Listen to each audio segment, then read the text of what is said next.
Hello and welcome to Millennium News Hour. I am Tanzipa Nauri. In today's bulletin, we will present top and trending news from across the nation and the world.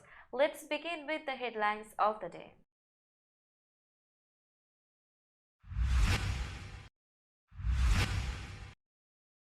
Biden says Putin's suspension of US arms treaty big mistake.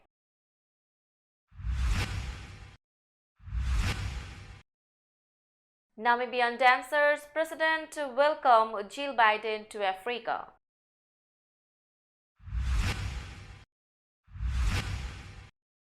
McCarthy gives Carlson access to January 6 footage, raising alarms.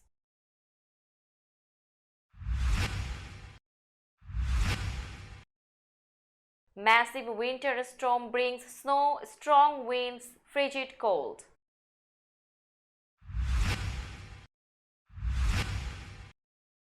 McClellan makes history, becomes Virginia's first black congresswoman.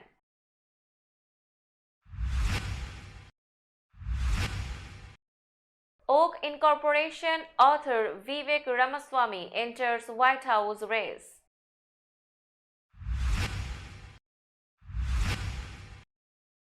Explosion at Ohio Metals plant kills one worker, injures 13.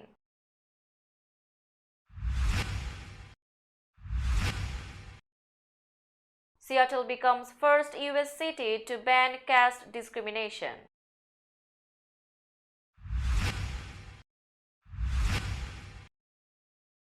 Nipsey Hussle's killer gets 60 years to life in prison.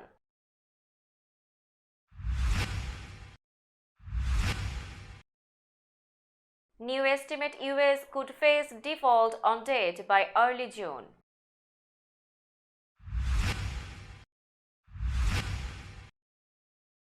CNN's Don Lemon tweets another apology, returns to work.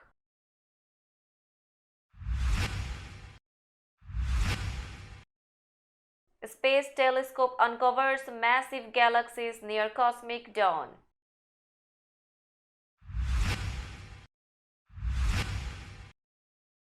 China blasts Pentagon officials' Taiwan visit, military ties.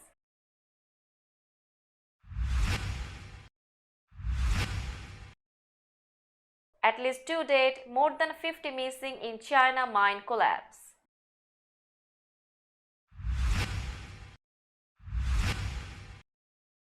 Philippines eyes South China Sea patrols with US, Australia.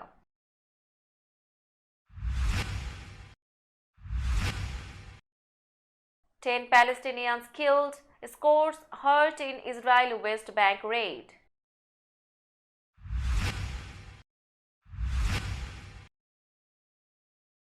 Brittany Griner re-signs with Phoenix Mercury.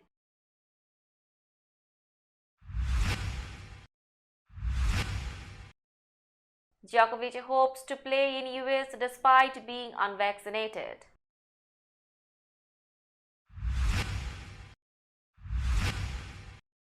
And Haiti, Portugal qualify for Women's World Cup for first time.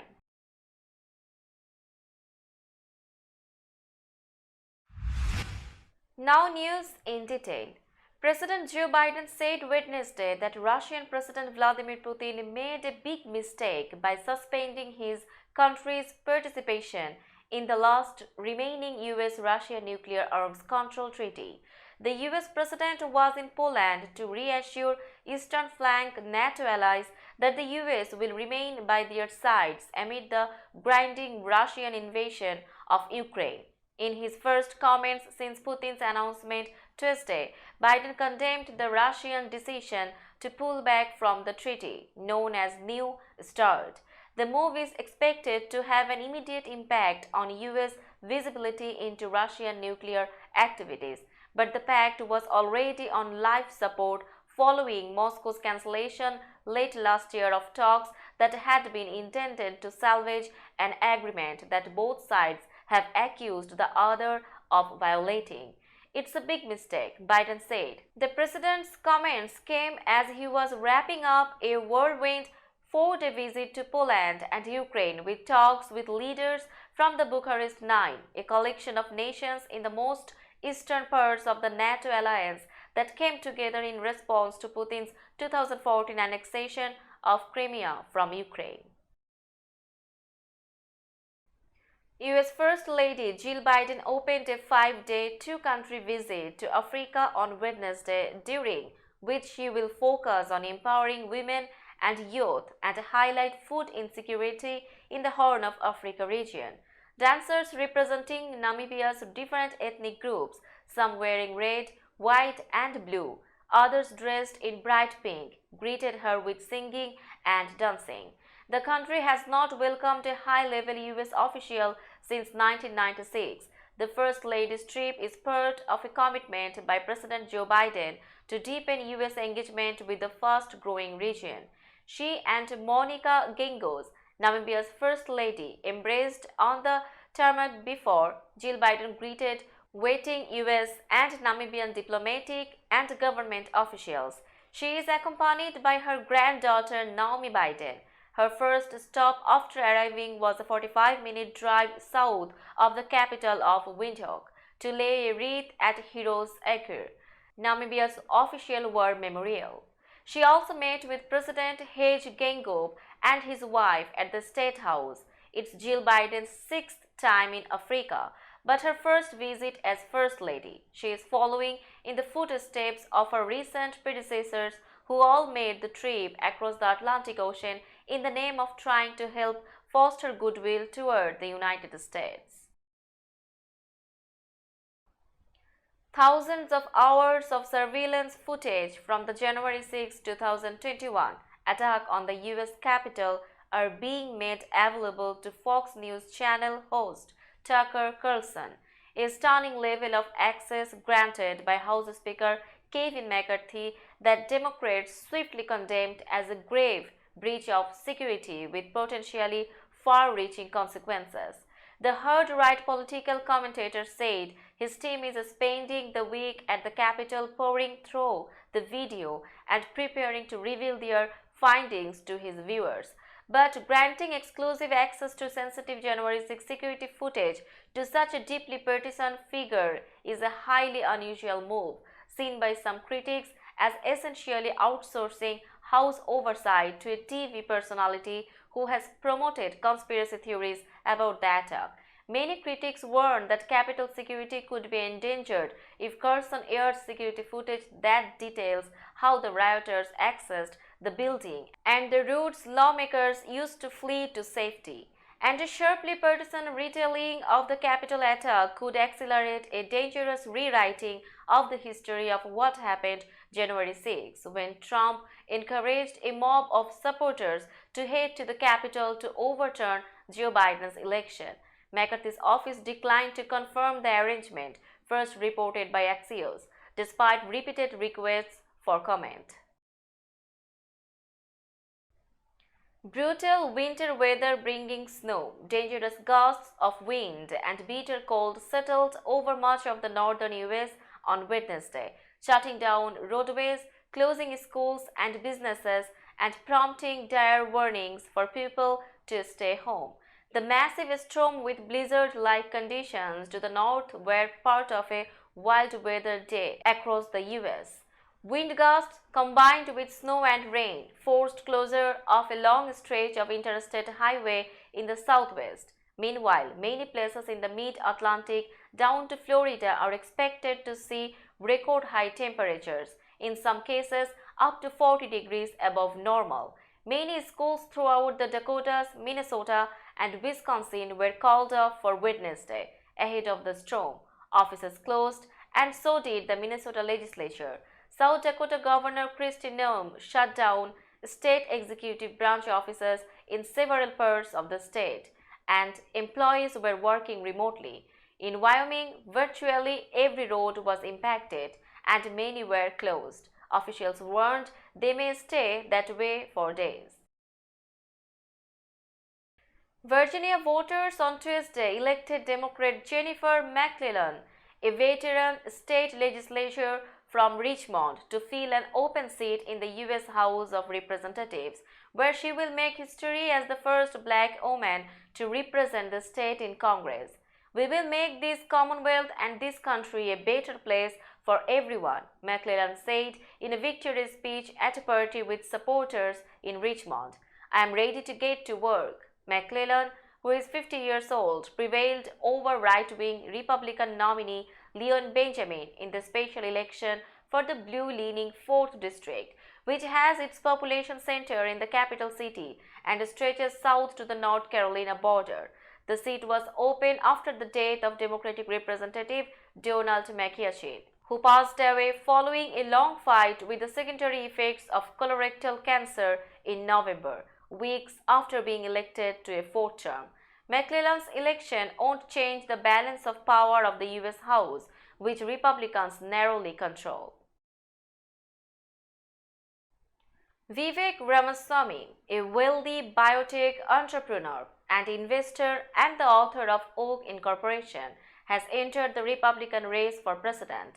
In a video released Tuesday night, Ramaswamy, who is 37 years old, formally launched his long-shot bid by decrying what he called a national identity crisis that he claims is driven by a left-wing ideology that has replaced faith, patriotism, and hard work with new secular religions like COVIDism, climatism, and gender ideology. "We have obsessed so much over our diversity and our difference that we forgot all the ways we are really just the same as Americans," he says. In a Wall Street Journal editorial published at the same time, he pledged to repeal civil service protections for federal workers if he wins, as well as work to eliminate affirmative action, including directing the Justice Department to prosecute illegal race-based preferences. Born in Ohio, Ramaswamy, the son of Indian immigrants, founded a biotechnology company before becoming the partner of a hedge fund. He is the author of the books Oak Incorporation and Nation of Victims, and gained stature in conservative circles for his criticism of the environmental, social, and corporate governance movement that aims to promote socially responsible investing. A maintenance worker was killed in explosion at an Ohio metals plant that sparked a large fire and sent more than a dozen people to hospitals, with at least 2 in critical condition, authorities said. Emergency crews were called to the I. Schumann and Co. copper alloy company in the Cleveland suburb of Oakwood Village shortly before 3 p.m. Monday. The blast shook the ground and scattered debris for a couple of hundred yards, damaging several vehicles while smoke billowed into the sky in a cloud visible for miles. Stephen Mullins of North Ridgeville, who had been with the company for nearly 30 years, was killed in the explosion, according to the Cuyahoga County Medical Examiner's Office. 13 others were being treated at hospitals, mostly for burns and related injuries, authorities said. The cause of the explosion remained under investigation Tuesday, but fire officials said the explosion likely happened in the building's foundry, where molten metals are held in kettles. The state fire marshal's office, which is leading the probe, said Tuesday the blast did not appear to be the result of a criminal act. The Seattle City Council on Tuesday added caste to the city's anti-discrimination laws, becoming the first U.S. city to ban caste discrimination and the first in the world to pass such a law outside South Asia. Calls to outlaw discrimination based on caste, a division of people based on birth or descent, have grown louder among South Asian diaspora communities in the United States. But the movement has been getting pushback from some Hindu Americans who argue that such legislation maligns a specific community. Tensions within the community were visible at Seattle City Hall on Tuesday as a noisy hearing culminated with a 6-1 vote, with a majority of the council agreeing that caste discrimination crosses national and religious boundaries and that without such laws, those facing caste discrimination in the U.S. will have no protections. As council members voted in favor of the ordinance, the chamber erupted into cheers of Jai Bhim, which means victory for Bhim, a rallying cry adopted by followers of B.R. Ambedkar, an Indian Dalit rights icon whose given name was Bhimrao. Dalit groups and their supporters say caste discrimination is prevalent in US diaspora communities, manifesting itself in the form of social alienation and discrimination in housing, education, and the tech sector, where South Asians hold key roles. A man convicted of gunning down rapper Nipsey Hussle in 2019 is likely to get life in prison when he is sentenced Wednesday in a Los Angeles courtroom. Jurors in July found Eric R. Holder Jr. guilty of the first-degree murder of the 33-year-old Grammy-nominated hip-hop artist outside the clothing store Hussle founded, the Marathon, in the South Los Angeles neighborhood where both men grew up. Holder was also convicted of 2 counts of attempted voluntary manslaughter and 2 counts of assault with a firearm for gunfire that hit 2 other men at the scene who survived.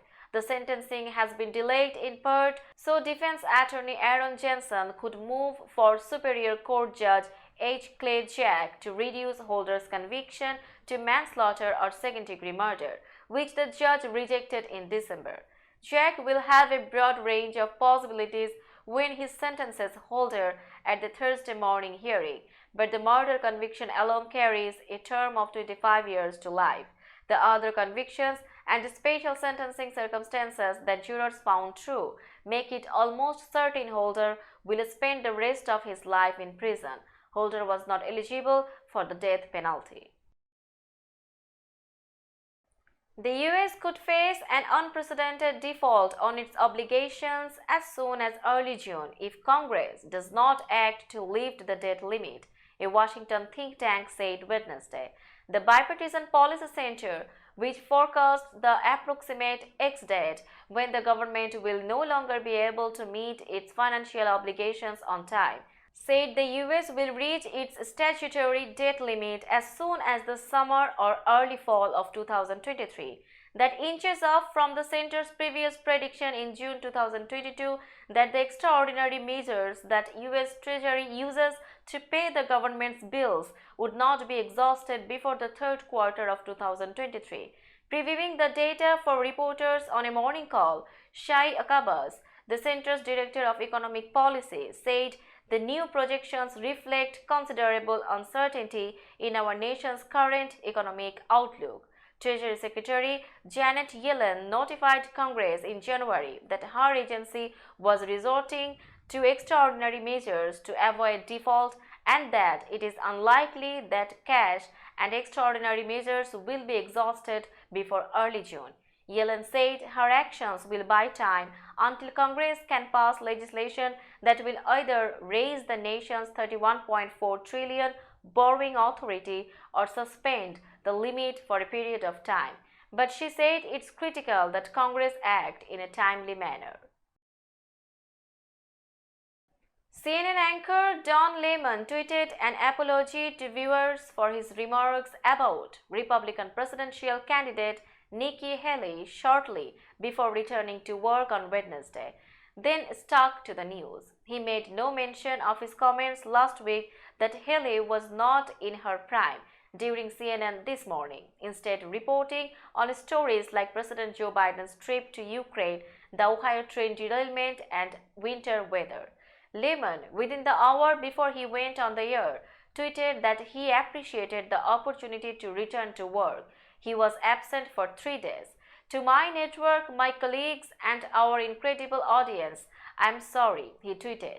I have heard you, I am learning from you, and I'm committed to doing better. His tweet made no mention of Haley, who called Lemon's comments sexist and has been referring to them in fundraising appeals.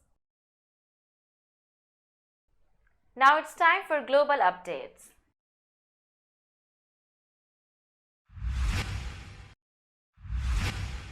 Astronomers have discovered what appear to be massive galaxies dating back to within 600 million years of the Big Bang, suggesting the early universe may have had a stellar fast track that produced these monsters. while the new James Webb Space Telescope has spotted even older galaxies, dating to within a mere 300 million years of the beginning of the universe. It's the size and maturity of these 6 apparent mega-galaxies that stunned scientists. They reported their findings Wednesday. Lead researcher Ivo Leib of Australia's Swinburne University of Technology and his team expected to find little baby galaxies this close to the dawn of the universe, not these hoppers. While most galaxies in this era are still small and only gradually growing larger over time, he said in an email, there are a few monsters that fast track to maturity. Why this is the case or how this would work is unknown. Each of the 6 objects looks to weigh billions of times more than our sun. In one of them, the total weight of all its stars may be as much as 100 billion times greater than our sun, according to the scientists who published their findings in the journal Nature. China on Wednesday sharply criticized a visit to Taiwan by a senior Pentagon official and reaffirmed it has sanctioned Lockheed Martin and a unit of Raytheon for supplying military equipment to the self-governing island democracy. The comments from the Cabinet's Taiwan Affairs Office underscore the dramatic deterioration in relations between Beijing and Washington over Taiwan, technology, spying allegations, and increasingly Russia's invasion of Ukraine. Asked about the reported visit by Michael Chase, Deputy Assistant Secretary of Defense for China, Office spokesperson Zhu Fenglian said China resolutely opposes any official interaction and military collaboration between the US and Taiwan. Efforts by Taiwan's ruling Democratic Progressive Party to cement the island's independence with foreign assistance are doomed to failure, Zhu told reporters. An open pit mine collapsed in China's northern Inner Mongolia region on Wednesday, killing at least 2 people and leaving more than 50 missing, state media reported. The official Xinhua news agency said people were buried under debris at the mine in Aqsa Lake. It said 6 were rescued with injuries and 53 were still listed as missing.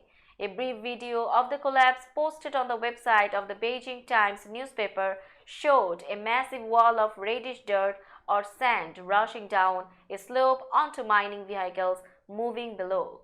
Chinese President Xi Jinping demanded all-out efforts in search and rescue of the missing and treatment of the injured. Xi Jinping called for ensuring the safety of people's lives and property and maintaining overall social stability. More than 300 rescue workers operating 129 rescue vehicles were participating in the search. The Philippines is in talks with the United States as well as Australia on future joint patrols in the South China Sea, where China's increasingly aggressive actions in the disputed waters are causing concern, top defense officials in the 3 nations said Wednesday. U.S. Defense Secretary Lloyd Austin called his Philippine counterpart, Carlito Galvez Jr., to reiterate Washington's support and commitment to help defend its oldest treaty ally in Asia after a Chinese Coast Guard aimed a military-grade laser at a Philippine patrol vessel near a disputed shoal. The February 6 incident of Second Thomas Shoal briefly blinded some of the Filipino crew and prompted Manila to file a strongly worded diplomatic protest. President Ferdinand Marcos Jr. also summoned China's ambassador to express his concern. The 2 leaders discussed proposals to deepen operational cooperation and enhance the United States and the Philippines' shared security, including the recent decision to resume combined maritime activities in the South China Sea, according to details of the phone conversation provided by Pentagon Press Secretary Brigadier General Pat Ryder. During Austin's visit to Manila this month, Galvez and U.S. officials had said the allies agreed to carry out joint patrols. Israeli troops on Wednesday entered a major Palestinian city in the occupied West Bank in a rare daytime arrest operation, triggering fighting that killed at least 10 Palestinians and wounded scores of others. The raid, which reduced a building to rubble and left a series of shops riddled with bullets, was one of the bloodiest battles in nearly a year of fighting in the West Bank and East Jerusalem. A 72-year-old man was among the dead, and 102 people were wounded, Palestinian officials said. The brazen raid, coupled with the high death toll, raised the prospect of further bloodshed. A similar raid last month was followed by a deadly Palestinian attack outside a Jerusalem synagogue, and the Hamas militant group warned that its patience is running out. In a move that could further raise tensions, Israel's West Bank Settler Organization said that Israeli officials had approved construction of nearly 2,000 new homes in West Bank settlements. The Israeli government did not immediately confirm the decision, which came just 2 days after the UN Security Council approved a watered-down statement opposing settlement construction. Now it's time for business news.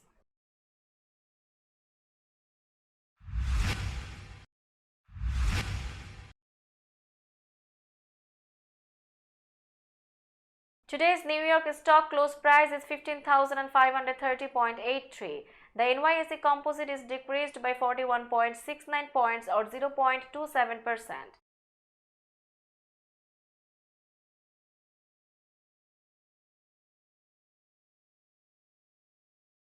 Tokyo stock close price is 27,104.32. The Nikkei 225 index is decreased by 368.78 points or 1.34%.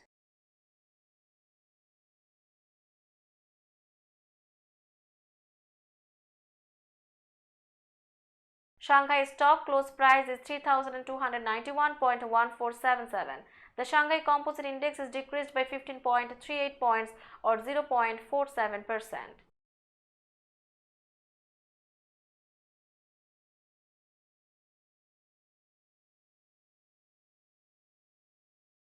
Hong Kong stock close price is 20,423.84. The Hang Seng Index is decreased by 105.65 points or 0.51%.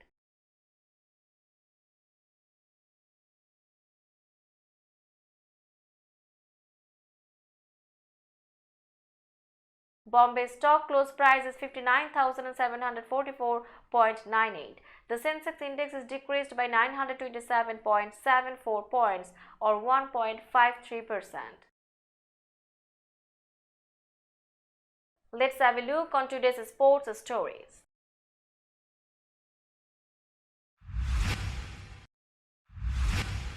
Brittney Griner will be back in the WNBA this season, once again playing with the Phoenix Mercury.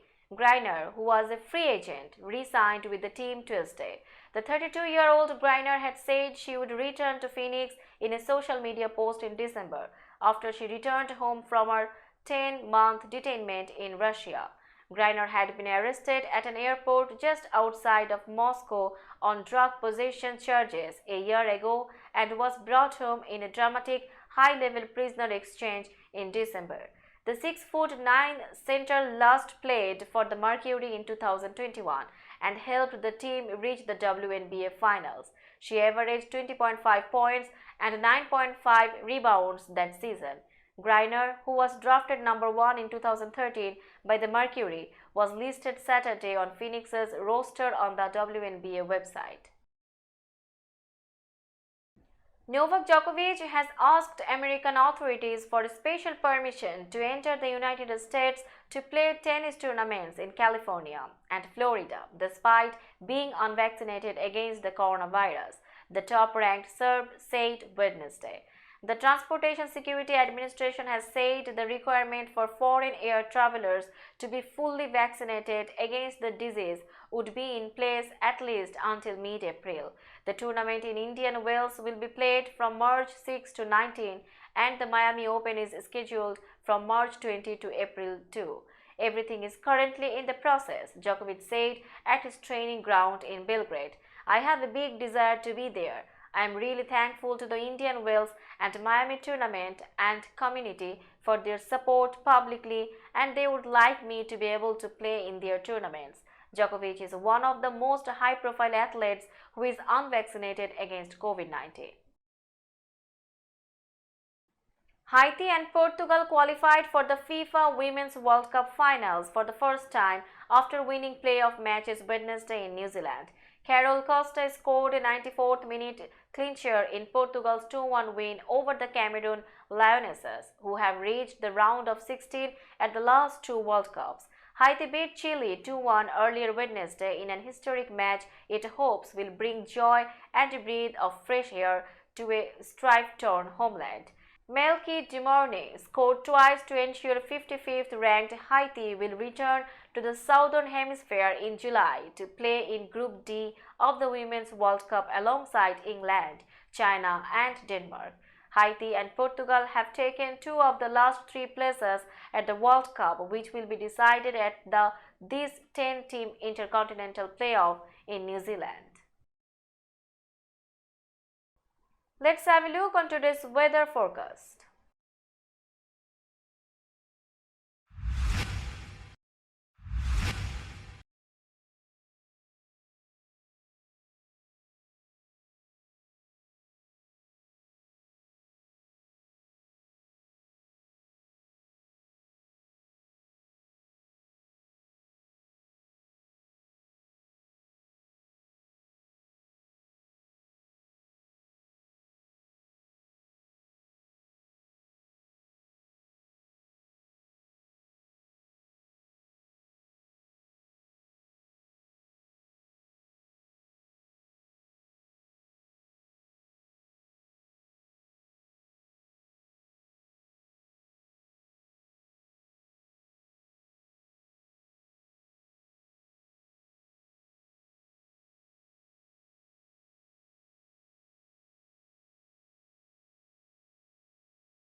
That's all in today's news. Keep watching Millennium News 24 for latest updates. Millennium TV US and Millennium News 24 network is transmitted and available to be watched free for all at TVs such as Sony, Samsung, LG, Roku TV, Amazon TV and Apple TV.